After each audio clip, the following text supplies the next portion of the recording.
In fact, the Israel-Palestine conflict is not a religious conflict. It did not start 2,000 years ago between Jews and Muslims or anything like this. This is a propaganda construct. It started 65 years ago in 1947, 1948. And I will spend a moment in a while to try and address the basic understanding of history from the general Palestinian point of view to something which is largely unknown, certainly in North America and in Western Europe. Well, with this deficit in information about the situation in Gaza, there is, going along with Gaza, are a whole lot of stereotypes and images which basically don't conform to reality. And even me, having been in Gaza myself, having visited for the first time, me myself even, I succumb to the stereotypes to an extent that we have in the West. You know, the place is rubble everywhere with terrorists, with rockets and etc. around the place. Maybe the people walk around like zombies because of the post-traumatic stress disorder, and the children, their ribs are showing because there's no food and etc. Of course, it's not like this in reality, and there is nuance to the reality, which in fact makes it all the more tragic. And having visited for the first time, it was really shocking to see the reality and to realize, wow, this really is real, and this stuff that's been going on for 65 years really is happening to normal human beings just like you and I. And during the talk tonight, I will do my best to draw the issue back when I can to the point of the fact that most of the population of Gaza, there are about 1.6 million Palestinians in Gaza, most of the population are children. It's a very, very young population. And so when you hear what happens, bear in mind, please, I would urge you to remember that most of the population are children, obviously least psychologically and physically equipped to deal with besiegement, state violence, and etc. Me, myself, I have a good working situation in Gaza, in the sense that actually it's a very fulfilling place to work because there are so few journalists that go, international journalists that go, very few English-speaking journalists that go. When I was there during the war, I was one of a handful of native English speakers who was covering the war for the whole time. It was surreal, really, to be one of a few people doing the job. I mean, normally you're competing, so to speak, against dozens or hundreds of journalists, etc. To be with the live streaming that Pat introduced me talking about, I was the only person doing this. I mean, to me, this is a surreal reality. So it's an extraordinary situation. Getting around the Gaza Strip, apart from the insecurity of the situation with Israel, is generally very existed. This whole Palestinian people, Palestinian history and land, etc., is some sort of mythical concept made to delegitimize Israel, etc., etc., etc. I thought, obviously, this is, as I said, it's obviously propaganda. It's not true, actually, at all. But I found this image popped up on my Facebook feed a few days ago, and this is a British-issued Palestine passport from when Britain was occupying Palestine before the creation of Israel. And obviously this has Palestine written on it, which makes it somewhat difficult to suggest that Palestine never existed. So this map, these five images, show a repartition scheme. At this time, Palestine was being occupied by my country, Britain. The United Nations proposed to make a non-contiguous Israel-to-be state, two bits, not connected. The side is the West Bank, the bigger blob, also including East Jerusalem. And the United States, there was the famous Six-Day War, when Israel began the official illegal occupation of Palestinian lands. So it went beyond the amount of land given to it by the international community and international law, beginning an occupation of Gaza and the West Bank. Looking at the present map, you can see that the West Bank, the right blob, looks like a piece of Swiss cheese. This is because Israel has tried to colonize and steal, basically, more Palestinian land since 1967, and it's doing a fine job at it, because even today, it's transferring more illegal settlers into Palestinian territory, establishing more structures on Palestinian territory, and is doing so with international law and the United Nations.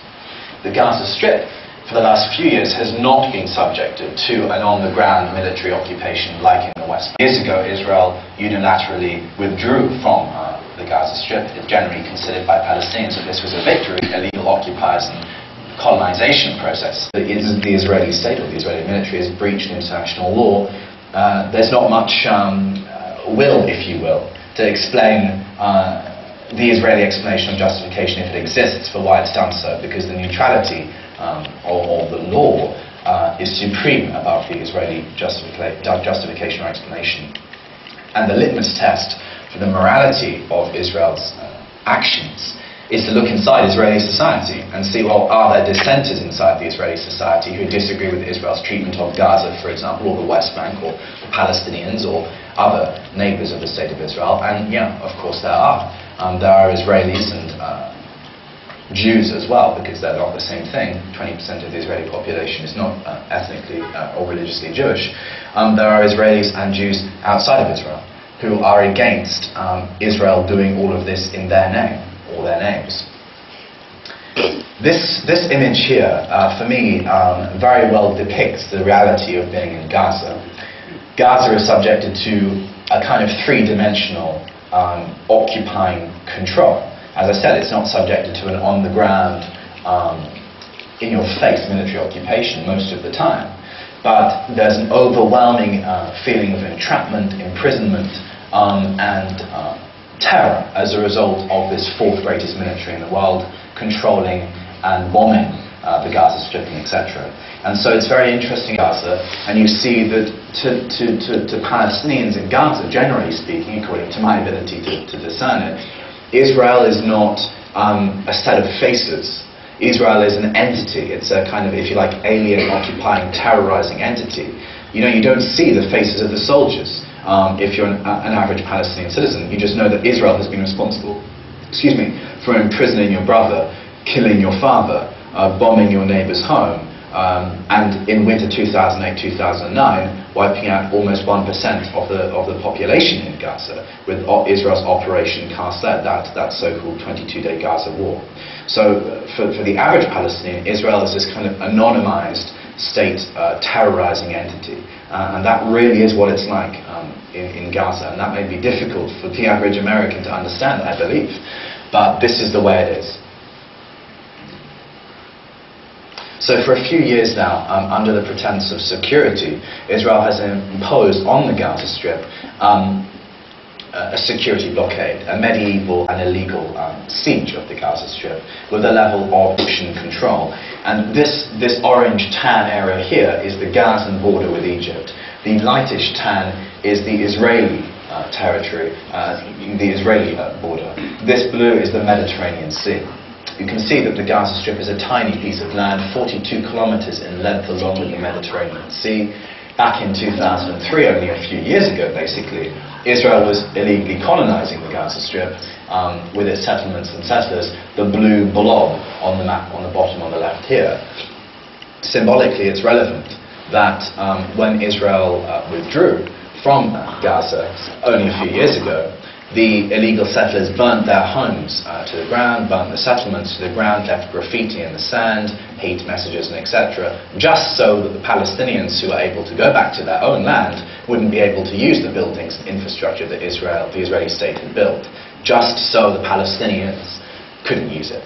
And this is, as I say, a symbolic example, but that is a long line of such actions and beliefs and behaviors of the Israeli state and its settlers and military, etc., towards the Palestinian people. A real hatred, generally speaking, of the Palestinian people, very much embedded into the military mentality, and to a large extent, the societal mentality as well. So you can see along the border with Israel, there is a kind of pink sliver. Well, this is, as you can see marked on the map, an Israeli security zone. What this basically means is that the Israeli military has imposed a no-man's land on the Palestinian side of the border, stealing 30% of the land which is prime for agriculture for Palestinians, starving the already highly impoverished third world people, so to speak, a population in Gaza from agriculturally sustaining themselves even further. As a result of the besiegement, but also this control of this territory along the border. And if you're to be a Palestinian living along the border, which there are obviously thousands that do, You have very ugly views of Israeli military units as your view from your window, and etc. But also the bordering areas are subjected to an in-your-face, on-the-ground military occupation like the West Bank as well. Not to such an extent, but to the same level of terrorism. And we'll hear some of the stories from that in a while, hopefully. But the point is, it's a tiny piece of land, and the Israeli and Egyptian control of this land is basically a besiegement. It's almost a total sealing of the land in terms of import, export, economic traffic, and entry and exit civilian traffic. If you look at the Mediterranean Sea, Palestinians have, under international law, a right to their own territorial waters, and Palestinian fishermen, since the occupation of Palestinian territorial waters has been exacted by the Israeli Navy, these fishermen, of which there are about 3,500 in Gaza, have been subjected to killing, injury, abduction, arrest, theft and destruction of equipment, and etc. And this has now gone on for more than a decade. Palestinian fishermen are doing a job which otherwise would be safe. There are no sharks off this part of the Mediterranean coast. But it's dangerous because of the Israeli Navy's treatment of Palestinian fishermen, which continues to breach the human rights of Palestinians even in the last few days. If you were a Palestinian trying to get out of the Gaza Strip, generally speaking, you don't have a hope in hell of starting a life outside of the Gaza Strip. You are genuinely imprisoned in your own land, basically.